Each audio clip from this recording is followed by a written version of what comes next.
जैसे मैं touch use करने जा रहा हूँ तो ये बटन दब रहे हैं। ये विथ कीबोर्ड या विथआउट कीबोर्ड भी चल सकता है। ये टच सपोर्टेड रैम या फिर नॉन सॉल्डरेबल स्टोरेज। नॉन सॉल्डरेबल मतलब क्या, एक टैब है बेसिकली। ये जब क्यों है, उसके दो मेन यूएसपी है।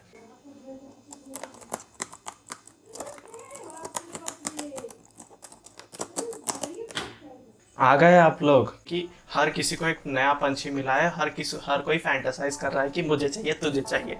हर किसी को पंछी चाहिए। वो पंछी क्या है? वो पंछी का नाम है क्रोमबुक। क्रोमबुक एक ऐसी चीज है जो आज हर कोई डिजायर कर रहा है। हेक इवन जो आप अगर सर्च ट्रेंड्स में जाके देखेंगे तो क्रोमबुक टॉप कर रहा है।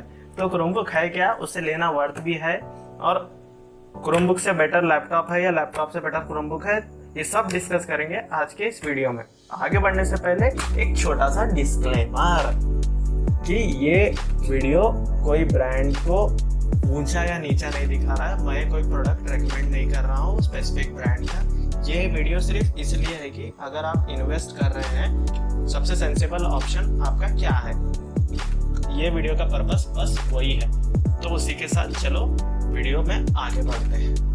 एक एवरेज क्रोमबुक के स्पेक्स क्या होते हैं? एक सेलरॉन या एटम या फिर पेंटियम अपने इंडिया की शान वाला प्रोसेसर होता है, और एक नॉन सॉल्डरेबल रैम या फिर नॉन सॉल्डरेबल स्टोरेज। नॉन सॉल्डरेबल मतलब क्या, बेसिकली अगर सिंपलर टर्म में कहें तो वो ऐसे नहीं होते ये या फिर ये डिटैचेबल स्टोरेज है। मतलब ऑन द गो इसे निकाल के आप चेंज करके अपग्रेड कर सकते हैं। लेकिन वो जो होते हैं मदरबोर्ड पे बिठाए हुए होते हैं, जो यहाँ पे है वो यहाँ पे है, आप उसे चेंज नहीं कर सकते। जैसे एग्जांपल है ये वाला मदरबोर्ड, जिसके ऊपर आप देख सकते हैं इतने ही मदरबोर्ड पे उसका स्टोरेज, उसका रैम्स, उसका सीपीयू, उसका एपीयू सभी वही है।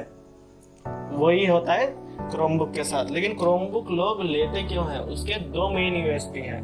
पहला उसका operating system, Chrome operating system एकदम मैक की फीलिंग देता। 14,000 में मैक हर किसी को अट्रैक्टिव लगता ना। मतलब मैक के जैसा इंटरफेस है, एंड्रॉइड ऐप्स चला ले रहा, मतलब ड्रीम कम ट्रू। लोग सोचते थे ना, अरे बड़ी स्क्रीन में एंड्रॉइड ऐप चलना, ये वो सब कर देता। लेकिन उसके भी कुछ नेगेटिव पॉइंट्स है, वो बताएंगे हम कंपैरिजन वाले सेगमेंट में। और सेकेंड यूएसपी है उसका टच।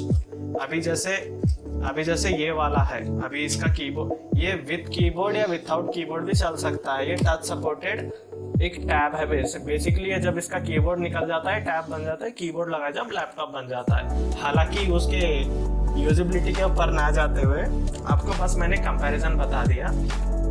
और एक ओवरव्यू क्या है क्रोमबुक। जो मेजॉरिटी जो सॉफ्टवेयर उसके जो रन होते हैं वो होते हैं वेब बेस्ड। वेब बेस्ड का मतलब क्या? वेब बेस्ड में तो सिंपली कहें तो इंटरनेट है तो जब तक मस्त घोड़ा चल रहा है, इंटरनेट जाता है तो कछवा हो जाता है, या मोस्ट केसेस में पूरा सो जाता है। उसका मतलब क्या है? जब तक इंटरनेट है, जब तक ऑल वेल एंड गुड है। जैसे जब विलेज या फिर टाउन एरिया में है, जब आपको प्रॉब्लम फेस करना पड़ता है। ये तो हो गया क्रोमबुक का बेसिक ओवरव्यू। अब आ जाते हैं मेन टॉपिक जिसके लिए आपने वीडियो पे क्लिक किया था, लैपटॉप वर्सेस क्रोमबुक। अखाड़े में उतार देते हैं दोनों को, देखते हैं कौन जीतेगा। एक टैब या फिर क्रोमबुक आप कह सकते हैं, या फिर एक लैपटॉप। चलो चेक करते हैं इसमें क्या आ रहा है। आपको जैसे मैं बताया, Pentium processor, non expandable hard drive, non expandable storage, non expandable RAM, बड़ी बैटरी। इसमें क्या मिल रहा? नॉन एक्सचेंजेबल सीपीयू रहता है, लेकिन एक्सपेंडेबल रैम, एक्सपेंडेबल स्टोरेज, अच्छा डिस्प्ले, अच्छा क्वालिटी का कीबोर्ड, अच्छी क्वालिटी की बैटरी, सेम प्राइस में। इमेजिन कीजिए आपको बहुत अर्जेंट वर्क आया और आपका ये है लैपटॉप, आपका यही है डिवाइस, आप ये लिए नहीं है, आपका किसी रीज़न से नहीं है, और आपको माइक्रोसॉफ्ट होना, आपका इंटरनेट नहीं है। आप समझ रहे होंगे मैं 365 दाल को चला लेते, लेकिन बिना इंटरनेट के 365 लोड ही नहीं होता। ट्राई कर लियो। लेकिन वही आप लैपटॉप ले लेते हैं, अगर आप कोई गुफा या जंगल में जाके भी इसे चलाएंगे तो इसका ऑफिस चलेगा, इसके गेम्स चलेंगे, इसके अंदर सभी चलेगा। इसको इंटरनेट रहो या ना रहो कुछ फर्क नहीं पड़ता, जब तक इसके जो मेजर है, जो आपको काम के लिए, आपकी गेमिंग के, आपके कोडिंग के सारे ऐप्स चल जाएंगे। हेक इवन एडिटिंग के ऐप्स भी इसमें बिना इंटरनेट के चल जाते हैं। तो इसका मतलब कि क्रोमबुक क्या टोटली यूजलेस है? नहीं। जिसको मल्टीमीडिया स्ट्रीमिंग चाहिए, जिसको फिल्म्स या फिर जिसको टाइम पास के लिए चाहिए सेकेंडरी। क्रोमबुक एक बैटरी बैकअप इसका एवरेज 8 से 11 घंटे होता है, जबकि एक विंडो के अच्छे से अच्छे लैपटॉप का जिसमें एक अच्छा CPU है और वो बिजनेस ग्रेड नहीं है, उसका बैटरी बैकअप 3 से 6 घंटे मैक्सिमम, और हाई परफॉर्मेंस पे तो 4-5 घंटे बिल्कुल ऐसा बैलेंस्ड या फिर बैटरी एफिशिएंसी परफॉर्मेंस जो आता है उसके ऊपर 8 घंटे खींच लेंगे मैक्सिमम, वो भी नया रहा जब। लेकिन जबकि क्रोमबुक आराम से आपको 15 घंटे खींच के दे देगा, और थोड़ा पुराना होने के बाद अब में भी 8 घंटे और टच भी मिल रहा है, और मेरे वाले में डिटैचेबल फीचर है, ये आपके वाले में नहीं होगा। तो आपको हमेशा टच यूज करते वक्त उसे पीछे फोल्ड करना होगा, लाइक ऐसे, ये इसका ही कीबोर्ड है, ऐसे यूज करना होगा। तो आप ही सोचिए ना कितना ऑकवर्ड लग रहा।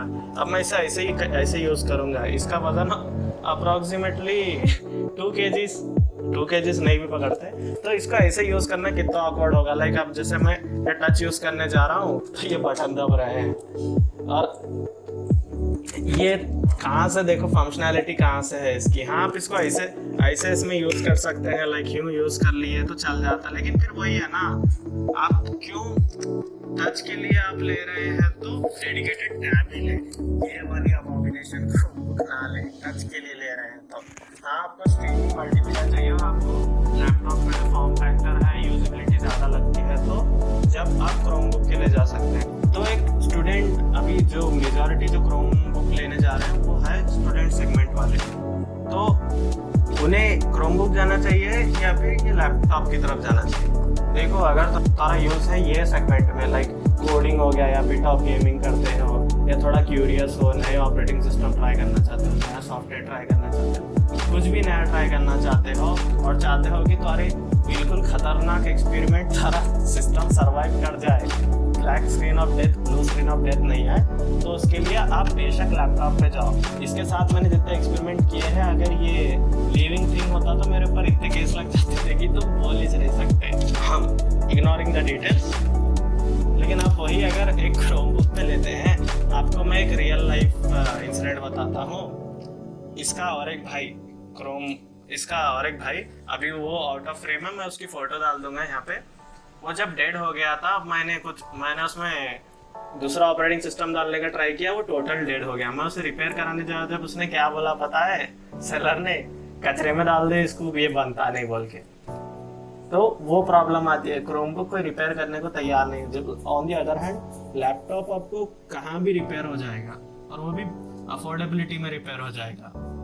लॉन्ग टर्म में अगर आप देखें यूजेबिलिटी में, तो लैपटॉप के लिए जाए। अगर आपका ऑलरेडी एक अच्छा तगड़ा लैपटॉप है 60K रेंज का या 50K रेंज का, या मेरे जैसा भी, तो आप बेशक क्रोम के लिए जा सकते हैं। और जहाँ तक है जिसको सिर्फ मल्टीमीडिया के लिए चाहिए, जो कुछ काम वाम नहीं, जिसको उतना काम नहीं है, जो या फिर जो पैसा मैं बैठूँ बोर हो रहा हूँ, मेरे को एक कुछ तो बजने वाला साइड में रहो ना, उसके लिए क्रोमबुक इज ऑप्शन।